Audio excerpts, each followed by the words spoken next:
7 दिनों के बाद आज चौटे की जातर के साथ ही शिवरात्रि मेला समापन हो गया। चौटे की जातर राजाओं के समय से मनाते आ रहे हैं। मंडी बाजार का चौटा बाजार, जिसे भूतनाथ का प्रांगण भी कहा जाता है, राजसी समय से यहाँ पर देवी देवता आखिरी दिन बैठते हैं तथा अपने चढ़ावे का इंतजार करके एक दूसरे के साथ गले मिलके ये वादा करके कि अगले वर्ष फिर से आएंगे, अपने अपने गंतव्य की तरफ रवाना हो जाते हैं। चौटे की जातर देखने का नज़ारा बहुत ही अद्भुत होता है। ऐसे लगता है कि मानो सभी तरह के देवी देवता स्वर्ग से उतरकर मंडी के चौटा बाजार में आ गए हैं। हर तरफ ढोल नगाड़ों की ध्वनियाँ एवं बजंतरियों के बाजों से माहौल बहुत ही मंत्रमुग्ध हो जाता है, जिसे देखने के लिए लोग दूर दूर से आते हैं। मंडी शहर के बहुत से लोग अपने अपने आराध्य देव के दर्शन करने आते हैं तथा इस वादे के साथ कि अगली बार फिर से उनके दर्शनों के लिए वे परिवार के सहित आएंगे। मंडी के चौटा बाजार का यह नज़ारा देखने वाला ही होता है। यहाँ पे सभी देवी देवता एक पंगत में बैठकर अपने श्रद्धालुओं को बहुत खुले मन से दर्शन देते हैं तथा यहाँ पर लोग भी अपने आराध्यों को देखने के लिए बहुत दूर दूर से आते हैं। बहुत से देवी देवता अपने अपने आराध्य के साथ गले मिलकर इस वादे के साथ रुखसत होते हैं कि आने वाले समय में वे फिर से मंडी की शिवरात्रि में आएंगे तथा फिर एक बार फिर से उनका मिलन होगा।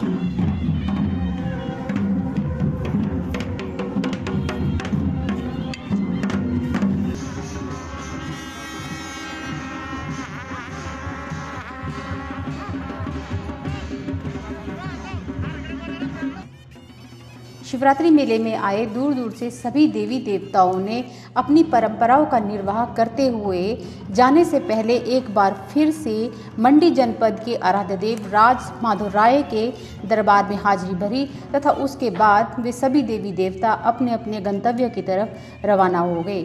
यह परंपरा राजाओं के समय से चली आ रही है कि जब शिवरात्रि का मेला शुरू होता है तो यह सभी देवी देवता एक बार आकर हाजिरी भरते हैं तथा जाने से पहले एक बार फिर से विदाई के लिए हाजिरी भरना आवश्यक होता है।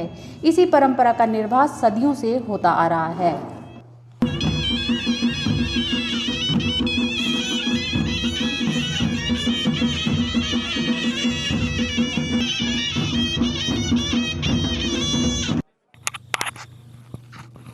सात दिवसीय अंतर्राष्ट्रीय शिवरात्रि मेला आज बहुत ही सादे समारोह के साथ संपन्न हो गया। इसकी अगुवाई डीसी मंडी ऋग्वेद ठाकुर ने की, क्योंकि पिछले बीते दिनों में सांसद रामस्वरूप शर्मा के असामयिक निधन के कारण सभी तरह के सांस्कृतिक कार्यक्रम तथा आखिरी जलेब का कार्यक्रम भी रद्द करना पड़ा। हर वर्ष की भांति आखिरी जलेब राज्यपाल हिमाचल प्रदेश के द्वारा संपन्न की जाती है, परंतु सांसद रामस्वरूप शर्मा के असामयिक निधन के कारण उनका कार्यक्रम भी रद्द करना पड़ा। बहुत ही सादे समारोह में एवं देव परंपराओं का निर्वाह करते हुए केवल डीसी मंडी की अगुवाई में यह जलेब निकाली गई। यहाँ तक कि पगड़ी सेरेमनी भी नहीं निकाली गई। केवल देवताओं की परंपरा का निर्वाह करते हुए केवल सादे समारोह में ही जलेब को निकाला गया।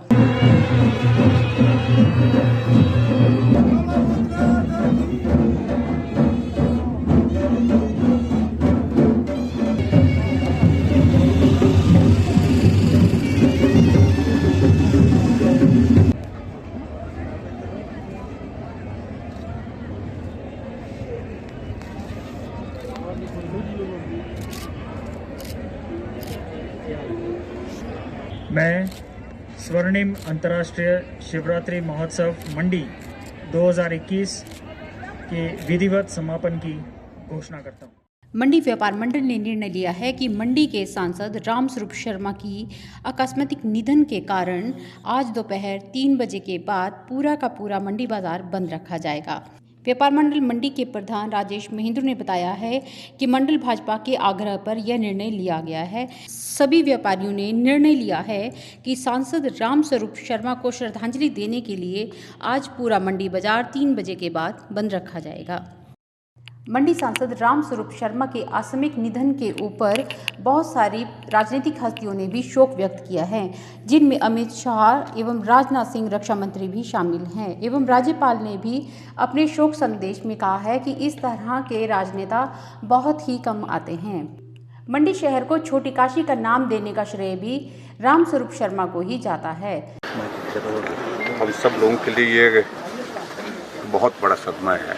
पार्टी के साथ ही वर्षों से साथ काम कर रहे और समाज के लिए समर्पित इस भाव के साथ काम करने वाले अपने रामस्वरूप जी, मंडी लोकसभा क्षेत्र से 2 बार सांसद के रूप में और सबसे बड़े अंतर से आज तक जीतने वाले रामस्वरूप जी, वो हमारे बीच में नहीं रहे। सूचना मिली, विश्वास नहीं हुआ, लेकिन जब बाकी लोगों से और लोगों से बातचीत हुई तो कहा कि ये सत्य है, इसे स्वीकार करो। रामस्वरूप जी का पार्टी के अंदर एक अलग स्थान था। कार्यकर्ता के नाते सहजता, सरलता, लोगों से मिलना, मिलनसार होकर के काम करना और अपने क्षेत्र के, लोकसभा क्षेत्र के मसलों को हमेशा उठाना, फ़ोन करना, पत्र लिखना, फिर उसके बाद उसका फॉलोअप करना, ऐसा उनका स्वभाव कार्यकर्ता के लिए काम करना और समाज के लिए काम करना। तो ये स्वाभाविक रूप से हमारे लिए तो बहुत बड़ी क्षति है, पार्टी की दृष्टि से भी, परिवार के लिए, उनके परिवार को भी बहुत बड़ा ये आघात है। ईश्वर को इस दुख को सहन करने की ताकत दे, ऐसी मैं प्रार्थना करता हूँ। और रामस्वरूप जी के जो स्वप्न को साकार करने के लिए हम सब लोग काम करें हिमाचल प्रदेश में, जहाँ इस मंडी लोकसभा क्षेत्र की अगर हम बात करें, जिन मुद्दों को लेकर के हमेशा वो सक्रिय होकर के अपनी बात कहते रहे, उन मुद्दों को लेकर के आने वाले समय में जो संभव हो पाएगा जो है, परिवार के सभी सदस्यों से बातचीत करने के बाद ही सारे विषय में कुछ सोचा जा सकता है। लेकिन उसके बावजूद भी जो घटना हुई है, घटना के मामले में मामला दर्ज है और उसमें इन्वेस्टिगेशन की जांच की दृष्टि से दिल्ली में पहले ही मामला दर्ज है। उस जांच की प्रक्रिया वहाँ पर चली हुई है। इससे ज़्यादा अभी तक उसमें कुछ कहना उचित नहीं है।